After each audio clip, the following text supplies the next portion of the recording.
ஒரு தமிழ்ச்சங்கத்தில் தமிழ் இல்லை என்றால் வேறு எங்குதான் தமிழ்? அவர் வரவேற்புரையை தமிழில் ஆற்றி அதில் பிழை இருந்தாலும் கூட நான் மகிழ்ச்சி அடைந்திருப்பேன். வைதாரையும் வாழ வைக்கும் தமிழ். ஆகவே தமிழ்ச்சங்கத்தில் வரவேற்புரை தந்தாலும் வாழ்த்துரை பாராட்டுரை தந்தாலும் அதை தமிழிலேயே நிகழ்த்துவது என்ற ஒரு வழக்கத்தை தமிழ்ச்சங்கம் ஏற்படுத்திக் கொள்ள வேண்டும் என்பதை மிக பணிவான ஒரு வேண்டுகோளாக நான் உங்களிடத்தில் வைக்கிறேன். தமிழ்ச்சங்கம் இங்கு தமிழ் ஒலி அல்லவா கேட்க வேண்டும். இங்கு தமிழ் ஒலிக்கவில்லை என்றால் வேறு எங்கு தமிழ் ஒலிக்கும்? இதை தவறாக நினைக்க வேண்டாம். இதை ஒரு அன்பான வேண்டுகோளாக கருத வேண்டும். நான் ஆழ்வார்கள் அமுது என்று தலைப்பு தந்தேன். வேறு தலைப்புகளிலும் பேசலாம். ஒரு தயாரிப்பு இல்லாமலும் கூட பேசலாம். ஆனால் திருமலையை நினைவூட்டக்கூடிய மலை இந்த மலை. எப்படி தமிழகத்தில் இருக்கிறவர்கள் எல்லாம் வெங்கடவன் குடியிருக்கும் திருப்பதிக்கு செல்வார்களோ அதுபோல அமெரிக்காவில் இருக்கிறவர்களெல்லாம் இந்த இடத்திற்கு வந்து பெருமானை வழிபட்டு போகிறார்கள். ஒரு பெருமாளுடைய திரு அருள் நிறைந்திருக்கும் இடத்தில் ஆழ்வார்களின் பாசுரங்களை பற்றி பேசலாமே என்று எனக்கு ஒரு ஆசை தோன்றியது. திரு முரளிதரன் அவர்கள் பேசுகிற போது ஒரு அழகான செய்தியை சொன்னார்கள். வைணவர்கள் வீட்டில் அல்லது வைணவர்களுடைய கோயில்களில் எந்த நிகழ்வு நடந்தாலும் அது திவ்ய பிரபந்தத்தோடுதான் நிறைவுறும். ஒரு வேடிக்கையான நிகழ்ச்சி சொல்கிறேன். தேர் போனால் முன்னே வேதம் போகும். சைவர்களுடைய கோயில்களில் தேர் போனால் முன்னே வேதம் போகும், பின்னே தேவாரம் பாடுகிறவர்கள் பாடிக்கொண்டு போவார்கள்.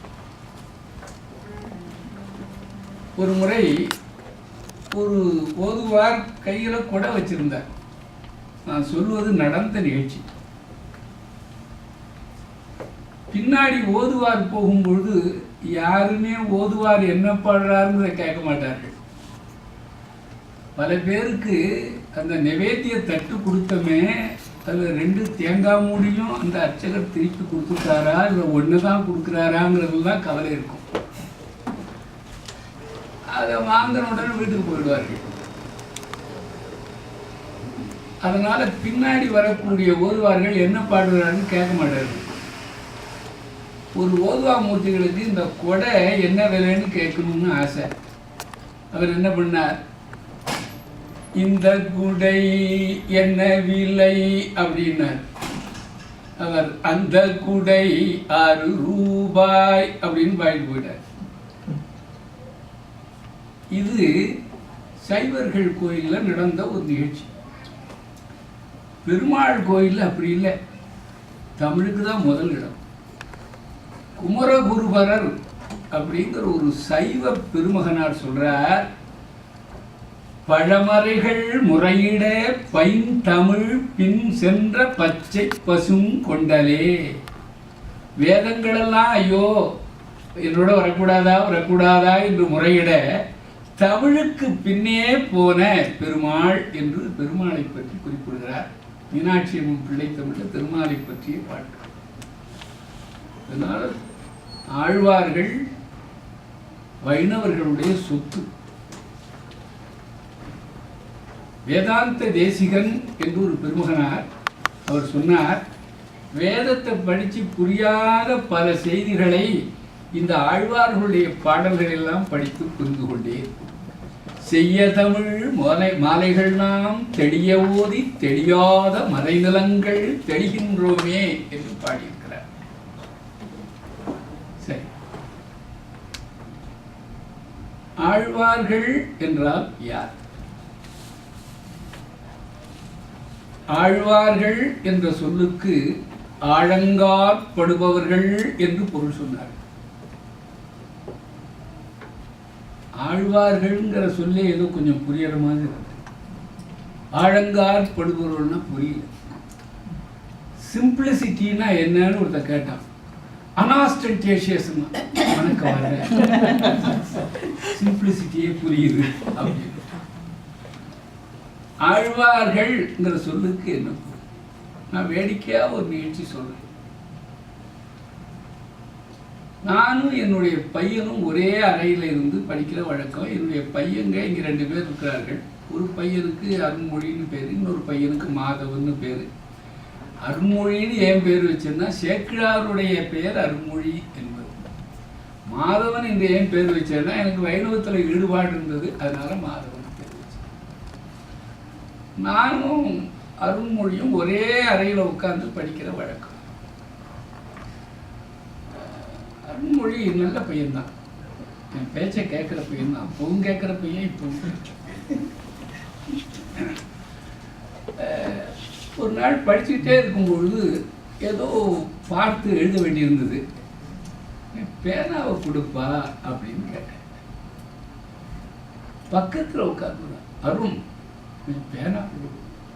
பதிலே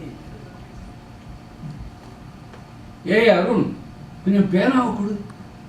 பதிலே இல்லை. பக்கத்தில் உட்காந்துருக்கான்.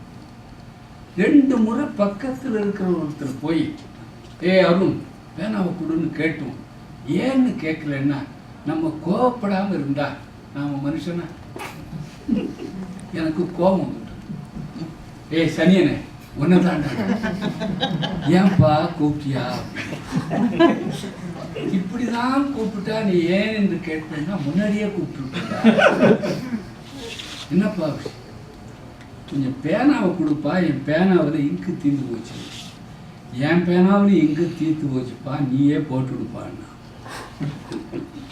செய்தி அது இல்லை. நான் முதல்ல நல்ல பையன்னு சொன்னேன்.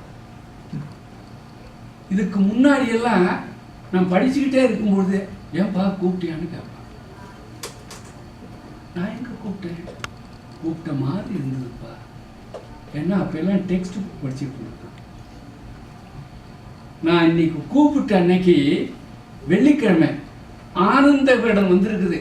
ஆனந்த விகடன் தொடர் கரையில் ஆழ்ந்து விட்டதுனால பக்கத்தில் இருக்க நான் தெரியல, நான் கூப்பிட்டது காதுல விடலை. ஓஹோ, இவர் ஒரு ஆழ்வார், விகடாழ்வார்.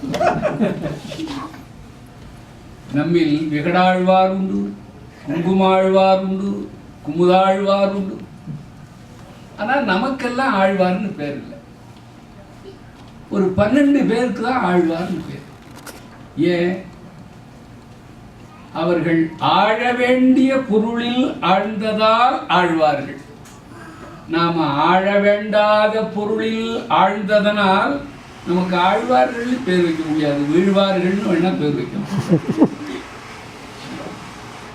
இந்த ஆழ்வார்கள் 10 பேர் 12 பேர்னு சொல்ற வழக்கம். பொய்கையார், பூதத்தார், பேயார், திருமழிசை ஆழ்வார், நம்மாழ்வார், குலசேகர ஆழ்வார், பட்டநாதன் பெரியாழ்வார், அன்பர்தாள் துளி தொண்டரடிப்பொடி ஆழ்வார், நற்பாணன் திருப்பாணாழ்வார், நற்கலியன் திருமங்கை ஆழ்வார். பொய்கையார், பேயார், பூதத்தார், புகழ்மழிசை ஐயன், அருள் மாறன், சேரலர்கூன், துய்ய பட்ட நாதன், அன்பர்தாள் துளி, நற்பாணன், நற்கலியன், ஈதிவர் தோற்றத்து அடைவாம் இங்கு என்று 10 ஆழ்வார்களை சொல்றார். இதுல நம்மாழ்வாரோட சேர்ந்து மதுரகவி ஆழ்வார்களை நினைத்துடுவார். பெரியாழ்வாரோடு சேர்த்து ஆண்டாளையும் சொல்லுவார். ஆழ்வார்கள் இறைவனால் அருளப் பெற்ற அறிவு உடையவர்கள். மயர்வர மதிநலம் அருளினன் என்று சொல்றார் நம் ஆழ்வார். நம்முடைய அறிவுக்கு 4 வகையான குறைபாடுகள் உண்டு. சிலவற்றை பற்றி நமக்கு ஒன்றுமே தெரியாது, அது பேதமை. ஞான அமுதயம், ஞானம் உதயமே ஆகவில்லை. சிலவற்றை பற்றி ஓரளவு அறிவு இருக்கும், முழுமையான அறிவு இருக்காது.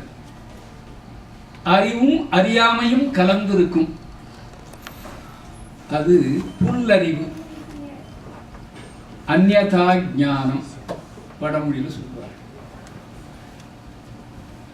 சங்கு என்று ஒரு பொருள் நமக்கு தெரியும், ஆனால் அது வெண்மைன்னு தெரியாது, மஞ்சள்னு நினைச்சிட்டு. இப்ப அறிந்தும் அறியாமலும் இருக்கிறோம், இதுதான் புல்லறிவு. சிலவற்றில் இதுவோ அதுவோங்கிற ஐயம் வரும். அமெரிக்காவில் ஆண்களும் பெண்களும் ஏறக்குறைய ஒரே மாதிரி உடை, பல பேரை பார்த்தா ஆனா பெண்ணான்னு தெரிய முடியாது. இதுவோ அதுவோ என்று ஐயுற்றால் அதுக்கு பேர் சந்தேகம், ஐயம். ஒரு ஆணை பெண்ணாகவே நினைத்து விடுவது, பெண்ணை ஆணாகவே நினைத்து விடுவது, மாறாடி அறிவது, அதுக்கு பேர் திரிபு, விபர்யம். அப்ப அறிவுக்கு 4 வகையான குறைபாடுகள் உண்டு. தமிழ்ல சொன்னா பேதமை, புல்லறிவு, ஐயம், திரிபு. வடமொழியில சொன்னா ஞான அனுதயம், அந்யதா